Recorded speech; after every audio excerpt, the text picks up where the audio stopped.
Alo, Trà Vinh xin chào các bạn.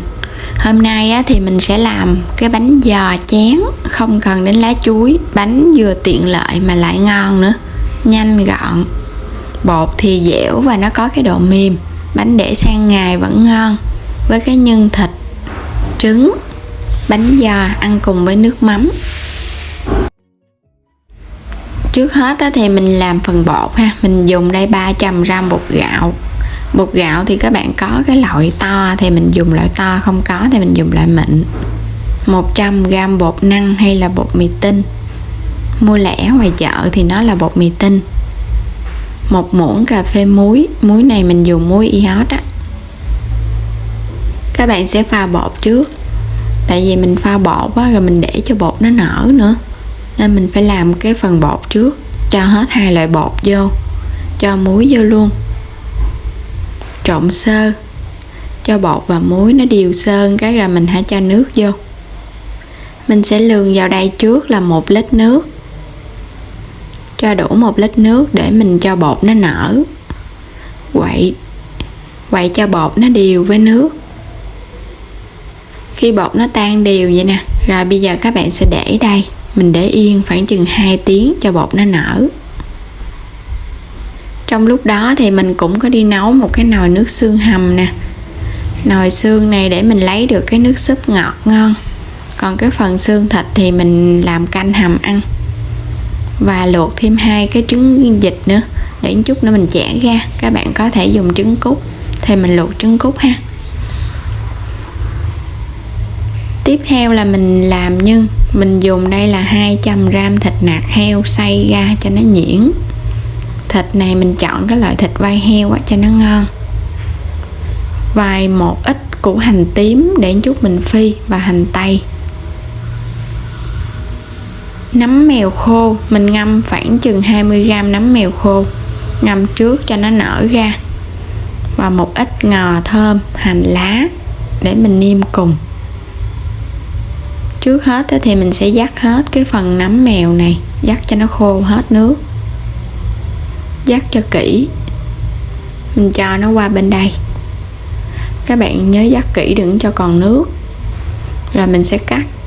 Tại vì nếu các bạn vắt mà còn nước một chút, mình xào nhân á, nó lâu khô lắm. Cắt cho nó nhuyễn ra. Rồi cho trở lại cái tô. Củ hành tây thì mình dùng nửa củ thôi, tại vì củ này cũng hơi lớn. Cũng cắt hạt lựu nhỏ mình cũng cho qua bên đây. Hành tím nếu các bạn có sẵn hành thì khỏi cần phi, còn không có thì mình phi cho nó thơm để chút mình dùng. Tỏi mình cũng băm chút nữa để mình sấy thịt. Hành lá cắt nhỏ nhỏ. Chuẩn bị phần nhân xong thì bây giờ mình đi xào nhân. Cho vào đây 2 muỗng canh dầu ăn. Mình phi thơm cái phần tỏi. Tỏi nó thơm thì các bạn cho hết củ hành tây vô. Mình xào cho nó săn thơm lên. Củ hành nó thơm, cho hết thịt vô. Mình xào vậy thì cái thịt nó thơm và nó săn ngon nữa. Và trong lúc xào các bạn nhớ đánh cho thịt nó tơi ra, để nó không có bị vón cục. Những cái viên thịt nó sẽ gời nhau á. Xào cho thịt nó săn, nó đều với củ hành thì mình sẽ nêm nếm. Mình nêm vào đây 2 muỗng cà phê hạt nêm, 1 muỗng canh đường, 1 muỗng canh dầu hào hoặc là nước tương cũng được. Xào cho nó ngấm đều gia vị. Rồi mình sẽ cho nấm mèo vô.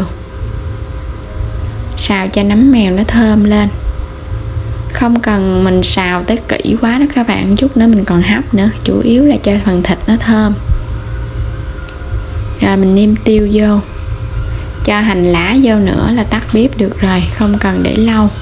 Hành nó sẽ dậy mùi thơm lên. Rồi mình tắt bếp, mình để ở đây. Tiếp theo mình cho dầu ăn vô để mình phi cái phần hành tím. Phi hành thì các bạn cho dầu hơi nhiều một chút. Mình phi cho hành nó chín đều, nó không có bị cháy khét. Và để lửa nhỏ, đừng có để lửa lớn quá, nó dễ bị cháy. Phi đến khi nào hành nó vàng vậy là được. Các bạn tắt bếp và mình đổ ra cái gây liền, không thôi một hồi nữa nó đen thui luôn. Cho ra cái gây nè, cho nó ráo dầu. Thì nãy mình cũng có vớt cái trứng ra, mình cắt nhỏ rồi đó. Quay trở lại thao bột thì mình để được 2 tiếng. Lúc này cái phần nước các bạn nó lắng xuống dưới nè.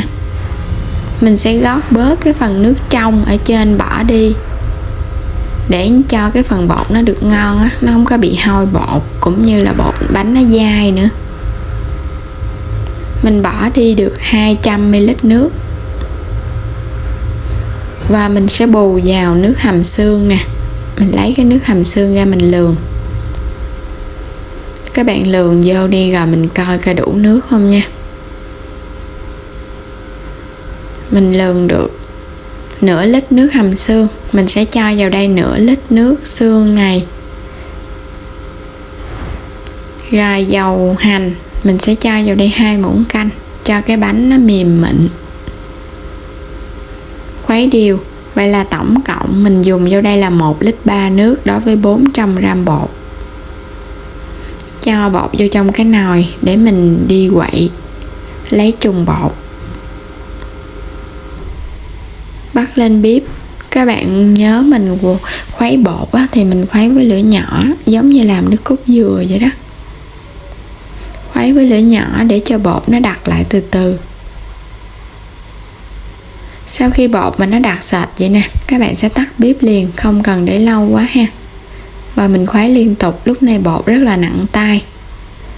Khuấy cho bột nó mịn lại, rồi mình nhắc nó xuống luôn.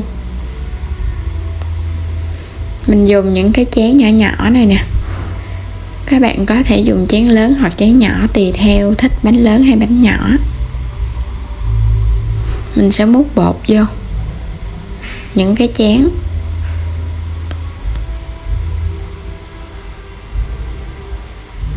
Rồi mình cho dầu ăn lên.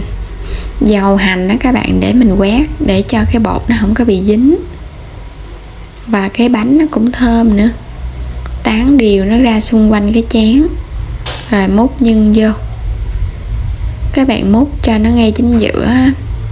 Rồi mình cho cái miếng trứng lên nè. Có trứng cút thì các bạn luộc trứng cút cho vô. Rồi mình cũng múc bột lên. Nhớ quét dầu ăn để chống dính cho bột.